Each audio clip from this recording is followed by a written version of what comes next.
Welcome back to another enlightening video of Vedasai, where we dive into the wonders of science in Sanskrit. हम अपने चारों ओर objects को move करते हुए और मूविंग ऑब्जेक्ट्स को रुकते हुए देखते हैं। Ever wonder why things move the way they do? It's all about motion. Newton had unlocked the secrets behind every push, pull and stop.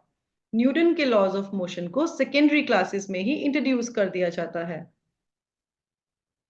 क्या आप जानते हैं कि लॉज ऑफ मोशन यह विषय हमें वैशेषिक सूत्र में भी प्राप्त होता है। प्राचीन भारतीय ऋषि और दार्शनिक महर्षि कणाद ने वैशेषिक सूत्र में वेग या गति के नियमों को एक्सप्लेन किया है, जो बाद में न्यूटन्स लॉज ऑफ मोशन के रूप में हमारे सामने आए। According to Newton's first law, things like to keep doing what they are doing. If something is sitting still, it wants to stay still. If it is moving, it wants to keep moving.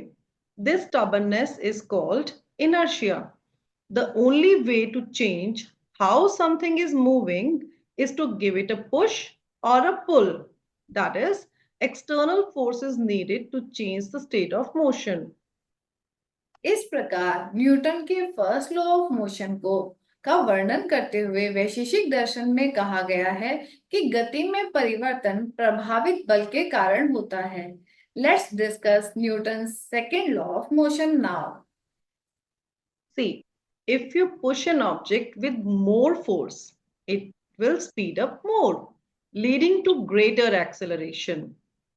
Using less force means the object will change its speed less. Understanding how force, mass, and acceleration relate to each other is important for grasping how things move.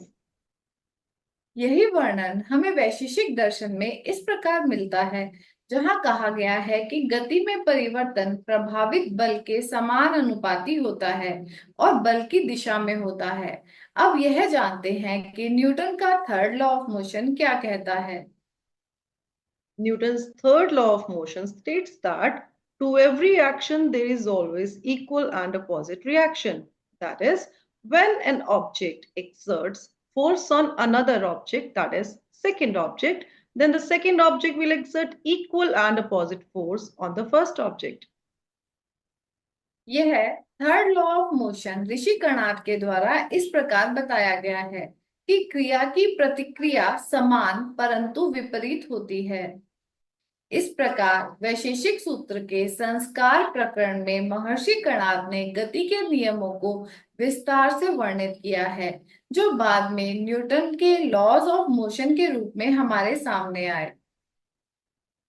इस प्रकार हम देख सकते हैं कि Newton के laws जो इतने पॉपुलर हैं और जिन्हें ऑलमोस्ट सभी लोग जानते हैं, उनका वर्णन हमें हमारे संस्कृत ग्रंथों में भी प्राप्त होता है। ऐसे बहुत से विषयों को आपके सामने लाते रहेंगे हम मिगलानी सिस्टर्स। अगर आपको हमारी यह वीडियो, हमारा यह कंटेंट अच्छा लगा हो तो वेदा साई चैनल को लाइक, शेयर एंड सब्सक्राइब करें। धन्यवाद।